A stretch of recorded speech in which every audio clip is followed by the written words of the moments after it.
할렐루야. 오늘도 주님의 은혜를 사모하셔서 수요 예배 자리에 나오신 여러분들을 주님의 이름으로 사랑하고 축복합니다. 오늘은 2026년 1월 21일입니다. 새해를 시작하며 품었던 기대와 소망, 그리고 새로운 결심들이 이제 슬슬 일상의 무게에 눌려서 희미해지기 쉬운 시점이죠. 지난 주일 우리는 주님 안에서 평안을 노래했지만 월요일 아침 눈을 뜨자마자 시작된 우리의 한 주는 어쩌면 평안보다는 전쟁에 더 가까웠을지도 모르겠습니다.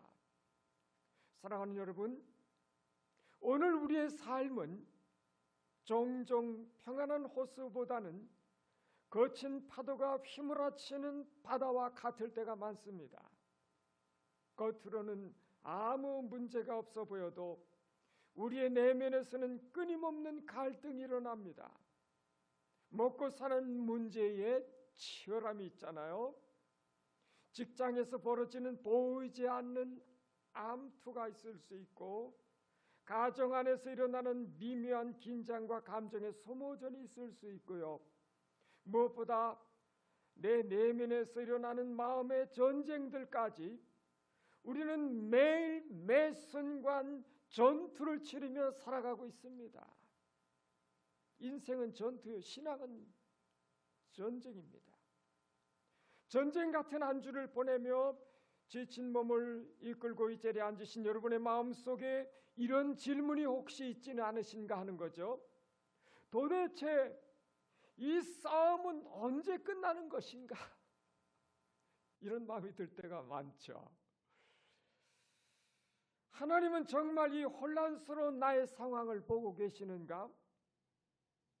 악은 저처럼 강하게 보이고 나는 이렇게 무력해 보이는데 과연 승산 있는 싸움을 나는 싸우고 있는 것일까? 오늘 하나님께서 우리에게 주시는 요한계시록 12장 말씀은 이 질문들에 대해서 아주 명확하고 강력한 대답을 우리에게 주고 계십니다. 설교의 결론부터 말씀을 드리면 이렇습니다. 전쟁은 아직 계속되고 있지만 그 승패와 결말은 이미 확정되어 있다 하는 것입니다.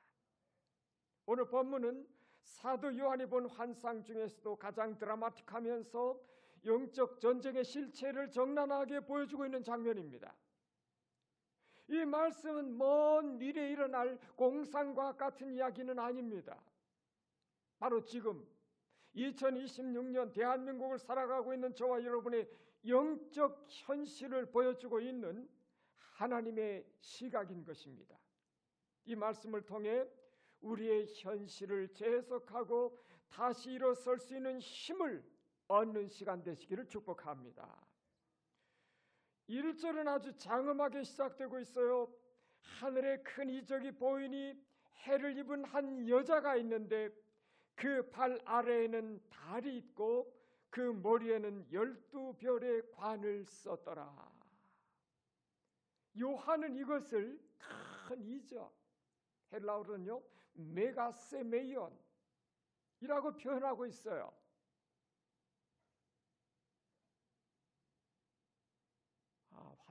화면이 안 바뀌었어요. 예, 알겠습니다. 그냥 그대로 진행하죠.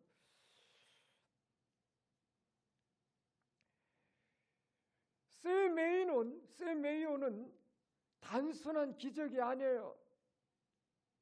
어떤 진리를 가리키는 표지판, 표적이라는 뜻입니다. 하나님께서 역사라는 무대 뒤에 숨겨진 진짜 진실을 우리에게 보여주고 계시는 것입니다. 이 표적의 주인공은 한 여자입니다. 이 여자는 그럼 누굴까요? 천주교에서는 마리아라고 보기도 하는데 이 성경 문맥과 성경 전체의 상징을 볼 때 이 여자는 하나님의 언약 백성을 뜻하고 있습니다. 구약의 이스라엘, 신약의 교회, 저와 여러분들을 가리키는 상징입니다. 여자의 모습을 보실까요? 해를 옷 입고 있어요. 달을 발 아래 두고 있어요. 12별의 관을 쓰고 있습니다. 이것은 창세기 37장 요셉의 꿈에 나왔던 해와 달과 11별을 연상시키고 있습니다. 온 우주의 광명체들로 치장된 이 모습은 교회의 영광스러운 신분을 보여줍니다. 세상은 교회를 초라하게 볼지 모릅니다. 세상 사람들은 우리를 그저 일주일에 한 번 모여 노래하는 약한 사람들의 모임으로 볼지도 몰라요. 그러나 하나님의 눈에 비친 교회는, 하나님의 눈에 비친 성도는 우주의 영광을 입은 존귀한 존재인 것입니다. 여러분 한 분 한 분이 바로 이와 같은 영적인 권위와 아름다움을 지닌 존재임을 믿으시기를 바랍니다. 그런데 2절을 보면 이 영광스러운 여인의 상태가 충격적입니다. 이 여자가 아이를 베어 해산하게 되매 아파서 애를 쓰며 부르짖더라.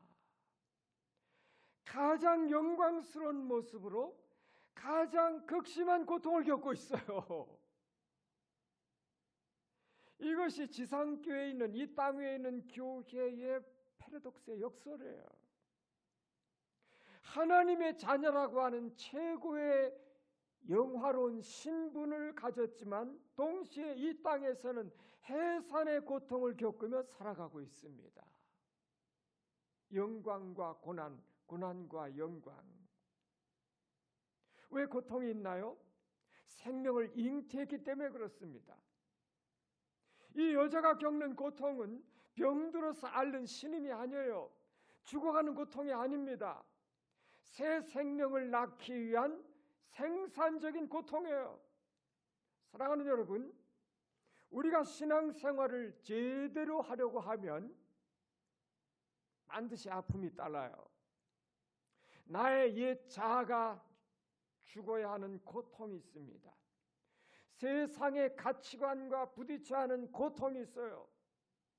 한 영혼을 전도하기 위해서 겪어야 되는 수고와 인내의 고통이 있습니다. 이 모든 것들이 해산의 수고, 해산의 고통입니다. 혹시 지금 삶이 너무 힘드셔서 하나님, 제가 믿음이 없어서 이런 벌을 받고 있나요? 이렇게 자책하는 분은 안 계십니까? 아니죠. 여러분 안에 예수 생명이 있기 때문에 그 생명을 낳고 길러내기 위해서 겪는 필연적인 고통인 것을 믿으시기 바랍니다. 출애굽의 영광도 애굽의 노예 생활의 고통 후에 왔습니다. 부활의 영광도 십자가의 고통이 없이는 불가능한 것이었죠. 그러므로 지금의 고난을 이상히 여기지 마시기 바랍니다. 아, 내 안에 생명이 자라나고 있구나. 하나님께서 내 삶을 통해 무언가 귀한 것을 낳으려고 하시는구나. 이렇게 믿음으로 해석하시기를 축복합니다. 이제 카메라는 급격히 어두운 곳을 비춥니다. 3절에요. 하늘에 또 다른 이적이 보이니 보라, 한 큰 붉은 용이 있어 머리가 7이요 뿔이 10이라. 그 머리에 7 왕관이 있는데, 9절에서 이 용의 정체를 뭐라고 하죠? 옛뱀, 마귀라고도 하고 사탄이라고 명확히 밝히고 있어요. 용의 모습은 끔찍합니다. 북다는 것은 살인과 피 흘림을 상징해요. 머리가 7이라고 하는 것은 그가 가진 지혜와 교활함이 완전하다고 하는 의미입니다. 뿔이 10이라고 하는 것은 강력한 파괴력을 가졌음을 의미해요. 우리는 종종 사탄을 뿔 달린 도깨비 정도로 우스꽝스럽게 생각하거나 혹은 현대 지성주의에 물들어서 사탄의 존재를 그저 초상적인 악의 개념 정도로 치부하는 사람들이 있습니다. 그런데 성경은 단호하게 말씀하시죠. 사탄은 실제하는 인격적 존재이며 강력한 힘과 조직력을 가지고 하나님의 백성을 대적하는 악의 세력이라는 것이죠. 4절을 보면 사탄의 공격 목표와 전략이 아주 구체적으로 나오고 있습니다. 그 용이 4절 그 꼬리가 하늘의 별 3분의 1을 끌어다가 땅에 던지더라. 용이 해산하려는 여자 앞에서 그가 해산하면 그 아이를 삼키고자 하더니, 이 용은 여자를 당장 죽이지 않아요. 기다리고 있어요. 언제까지인가요? 해산할 때까지입니다. 사탄의 목적은 여자가 낳을 아이, 곧 메시아이신 예수 그리스도를 삼키고자 하는 거예요. 그래서 성경에 보면 헤로당을 통해 베들레헴의 아기들을 2살 아기들을 다 죽여버리죠. 광야에서는 예수님을 시험했습니다. 가룟 유다를 통해서는 십자가로 몰아넣었어요. 이것이 역사 속에 나타난 용의 공격이었습니다. 이 원리는 오늘 우리에게도 동일하게 적용되고 있어요. 사탄은 여러분이 그냥 적당히 교회만 왔다 갔다 하실 때는 건드리지 않을 수 있습니다. 그러나 여러분이 진짜로 믿음으로 살아보겠노라고 결단할 때, 기도의 자리로 나아가려고 할 때, 어떤 사역을 맡아 헌신하려고 할 때, 영적인 열매를 해산하려고 하는 결정적인 순간에 입을 벌리며 기다립니다. 사랑하는 여러분, 유난히 시험이 심한 때가 있습니까? 기도하려고 하면 전화가 유달리 여기저기서 오고, 예배 드리러 가려고 하면 가만히 있던 남편이 아내가 이런 저일로 해서 갑자기 부부싸움이 일어나기도 하고, 헌신하려고 하면 재정적인 문제가 갑자기 터져버리고, 여러분 낙심하지 마시기 바랍니다. 그것은 여러분이 지금 뭔가 중요한 영적인 출산을 앞두고 있다고 하는 증거인 것입니다. 마귀가 가장 두려워하는 일이 여러분을 통해 일어나기 직전이라고 하는 뜻입니다. 그때가 바로 물러설 때가 아니라 더 강력하게 기도로 돌파해야 될 때인 줄을 아시기 축원합니다. 긴장감이 최고조에 달하는 순간 5절에서 놀라운 반절이 일어나고 있습니다. 여자가 아들을 낳으니 이는 장차 철장으로 만국을 다스릴 남자라. 그 아이를 하나님 앞과 그 보좌 앞으로 올려가더라. 이 구절은 그리스도의 생애를 한 줄로 요약하고 있습니다. 탄생하셨고 보좌 앞으로 올려가셨습니다. 여러분 이상하지 않아요? 복음서에는 예수님의 공생에 상세히 기록되어 있잖아요. 공생에 행하신 기적들, 또 무수한 가르침들, 무엇보다 십자가의 고난과 죽음이 길게 기록이 되어 있어요. 그런데 계시록은 그 중간 과정들이 다 생략되어 있고 승천으로 넘어갑니다. 왜 그럴까요? 하나님의 관점에서 볼 때 사탄의 시도는 완전히 실패했음을 선포하기 위함이었습니다. 용은 아이가 태어나자마자 삼키려고 입을 벌리고 있었어요. 십자가 사건 때 사탄은 자신이 이겼다고 환호했을 겁니다. 예수님이 무덤에 갇히셨을 때 용은 승리의 춤을 추고 싶었을 거예요.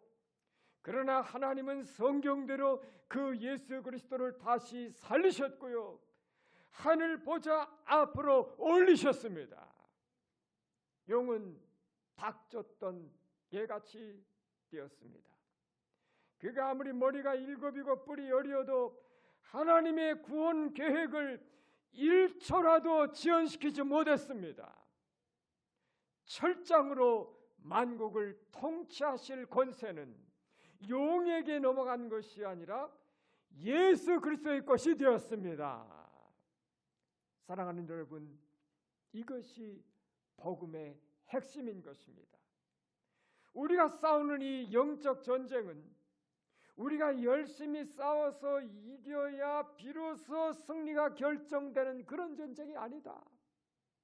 이 전쟁의 승패는 2000년 전 골고다 언덕과 빈 무덤에서 이미 결정이 나버린 전쟁입니다. 예수께서 부활하시고 승천하심으로 머리가 깨어져 버린 뱀 사탄은 이미 패배한 대적입니다. 지금 사탄이 우리를 공격하는 것은 전쟁에서 이길 가능성이 있어서가 아니에요. 자기 때가 얼마 남지 않은 것을 알고 최후의 발악을 하는 겁니다.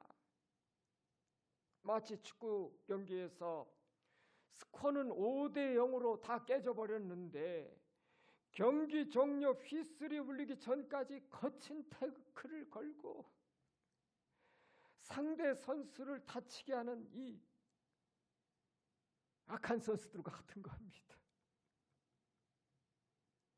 그러므로 우리는 승리하기 위해서 싸우는 자들이 아니고 이미 얻은 승리를 지키기 위해서, 승리를 확인하기 위해서 싸우는 자들임을 명심하시기 바랍니다. 예수님이 이기셨습니다. 그러므로 우리도 나도 이길 것입니다. 이 배짱, 이 확신이 오늘 우리에게 필요한 것입니다. 두려움은 사탄이 주는 가장 강력한 무기예요.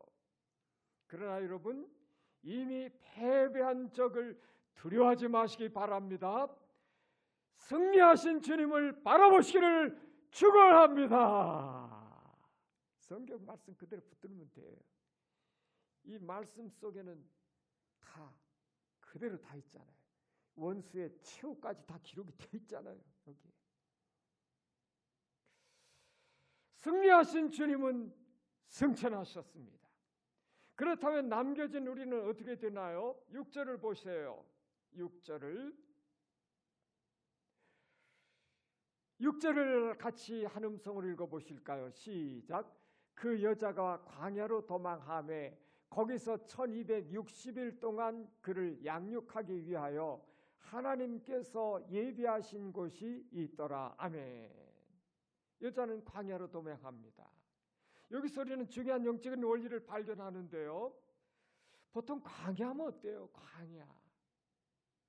우리는 광야를 버림받은 곳, 메마른 곳, 고통스러운 곳으로 생각해요. 빨리 벗어나야 될 곳, 빨리 탈출해야 될 곳으로 생각해요. 그런데 성경은 놀라운 표현을 쓰고 있거든요. 그 광야가 어떤 곳이다?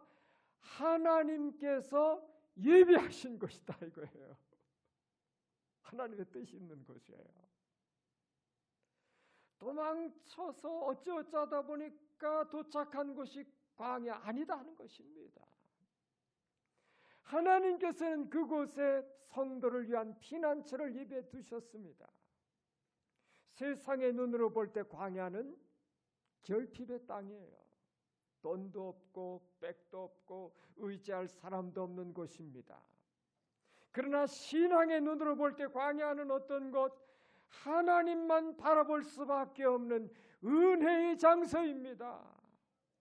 세상의 모든 소음이 다 차단돼 버린 곳, 나의 모든 힘을 뺄 수밖에 없는 곳, 하나님 앞에 무릎 꿇을 수밖에 없는 곳, 그래서 하늘에 만나가 없으면 살 수 없음을 깨닫게 되는 것, 그것이 바로 광야입니다. 여러분, 그래서 광야는 축복이에요. 영적으로는 하나님은 때때로 우리를 안전한 온실이 아닌 거친 광야로 부르실 때가 있습니다. 그것은 우리를 괴롭히기 위해서가 아니라 세상의 독을 다 빼버리시고 오직 하나님 한 분만으로 만족하는 정결한 그리스도의 신부로 만드시고자 하시는 것입니다. 6절의 핵심 단어는 양육하기 위하여입니다. 헬라어로 트레포라는 단어인데요. 이것은 살찌우다, 음식을 먹이다, 돌보다 이런 의미가 있습니다. 그러니까 광야에서 너 가서 고생 실컷 하다 굶어 죽어라 이렇게 아닙니다. 이것은 하나님께서 친히 먹이시고 입히시겠다고 하는 약속이에요. 이스라엘 백성들 광야 40년 쫄쫄 고생하다가 죽어갔나요? 굶어 죽지 않았잖아요. 옷이 헤어지지 않았잖아요. 엘리야가 그리 시냇가에 숨었을 때 하나님은 까마귀를 보내셔서 그를 먹이셨습니다. 하나님은 당신의 자녀들, 주님의 교회를 절대로 방치하시는 분이 아니십니다. 사랑하는 여러분, 혹시 지금 인생의 광야를 지나고 계시는 분은 안 계십니까? 경제적으로 벼랑 끝에 몰린 것 같은 광야, 질병으로 인해 고립된 것만 같은 광야, 관계의 단절로 인한 외로움의 광야, 두려워하지 마시기 바랍니다. 그것은 하나님께서 여러분을 버리신 장소가 아닙니다. 오히려 하나님께서 여러분을 가장 가까이에서 가장 세밀하게 내가 너를 먹이겠노라, 내가 너를 책임지겠노라 하시며 안아주시는 하나님의 인큐베이터인 것입니다. 성도의 광야는 하나님의 인큐베이터입니다, 여러분. 본문은 그 기간을 1260일로 한정하고 있어요. 3년 반. 계시록에서 이 숫자는 교회 시대 전체를 상징하기도 하지만 중요한 것은 어쨌든 기간이 정해져 있다는 거예요. 정해진 기간이에요. 광야 생활은 영원하지 않다 하는 것이죠. 끝이 있습니다. 터널은 길어 보여도 반드시 출구가 있습니다. 하나님께서 정해놓으신 연단의 기간, 양육의 기간이 차면은 우리는 반드시 그 광야에서 나오게 될 것입니다. 단련된 정금처럼. 말씀을 맺습니다. 사랑하는 성도 여러분, 오늘 우리는 계시록 12장을 통해서 세 가지 분명한 진실을 확인하게 되었어요. 첫째는 우리는 전쟁 중인 공동체다. 편안함을 기대하지 마시라는 거죠. 고난은, 성도의 고난은 우리가 하나님의 참된 백성이라고 하는 훈장입니다. 둘째, 승리는 이미 확보되었습니다. 예수 그리스도께서 십자가와 부활로 사단의 머리를 깨뜨리셨습니다. 우리는 이긴 싸움을 싸우는 것입니다. 셋째, 광야는 보호의 장소입니다. 하나님은 광야 같은 세상 속에서 교회를 친히 먹이시고 보호하시고 양육하고 계십니다. 영화나 드라마를 볼 때 이미 결말을 알고 보는 사람들은 주인공이 위기에 처했어도 불안하지 않습니다. 드라마의 끝을 이미 다 알고 보면은 초조하지 않은데 그거 모르고 보면 두근두근 하잖아요. 손에 땀을 쥐고 보는데 이미 한 번 본 사람들은 두 번 볼 때는 손에 땀을 쥐고 보지 않아요. 악당이 총을 겨누고 주인공이 절벽 끝에 대롱대롱 매달려 있어도 결말을 아는 사람은 웃으면서 봅니다. 저러다 죽는 거 아니야? 떨지 않습니다. 왜냐하면 주인공은 반드시 살아서 승리한다고 하는 결말을 알고 있기 때문에 그렇습니다. 저와 여러분들이 그와 같은 사람들인 것입니다. 우리는 끝을 아는 사람들입니다. 아닌가요? 요한계시록의 마지막 장은 이미 쓰여 있어요. 성경대로 가고 있잖아요. 사실은 두려워할 이유가 하나도 없어요. 사실은 기록된 계시대로 모든 것이 가고 있잖아요.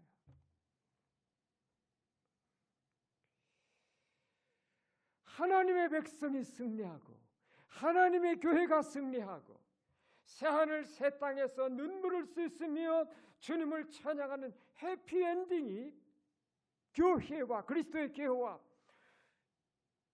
성도의 확장된 미래인 것입니다. 사랑하는 여러분, 한 주 동안 힘드셨죠? 세상의 거친 파도 앞에서 나의 믿음이 너무나 작아 보여서 낙심이 될 때도 있었을 겁니다. 그러나 주님은 오늘 이렇게 말씀하십니다. 사랑하는 아들아, 사랑하는 딸아, 두려워하지 말아라. 포기하지 말아라. 내가 이미 세상을 이기었노라. 광야 같은 길이지만 내가 너를 업고 가고 있단다. 이 싸움의 끝은 너희의 승리란다. 이 음성, 이 주님의 음성, 이 주의 말씀을 굳게 붙드시기를 축복합니다. 패배감에 젖지 마세요. 어깨를 쭉 펴시기 바랍니다.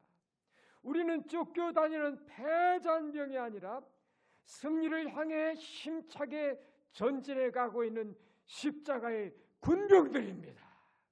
이 확신 가지고 남은 한 주간의 삶이 두려움이 아닌 담대함으로, 불평이 아닌 찬송으로 채워지기를 주의 이름으로 축원합니다. 기도합시다. 하나님 아버지,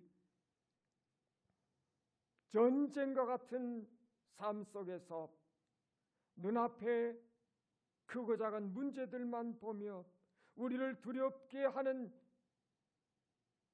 시험들만을 보며 두려워했던 우리의 믿음 없음을 용서해 주시기 원합니다. 이제 영적 전쟁의 실체를 보게 하시고 고난을 하나님의 눈, 믿음으로 해석하는 이 믿음의 눈을 열어 주시기를 원합니다. 주께서 이미 승리하셨음을 선포합니다. 내 삶을 때때로 짓누르는 사탄의 모든 위협과 원수의 정죄는 예수의 이름으로 떠나갈지어다. 이미 이긴 자로서 담대하게 세상을 마주하게 하옵소서. 오늘 광야의 신학 시간을 보내는 성도들을 주님 위로해 주옵소서. 그 광야는 메마른 것이 아니라, 우리를 망하게 하는 것이 아니라 하나님께서 예비하신 양육의 장소인 것을 깨닫게 하여 주옵소서. 날마다 공급해 주시는 하늘의 만나를 경험하게 하옵소서. 예수 그리스도의 이름으로 기도합니다. 아멘.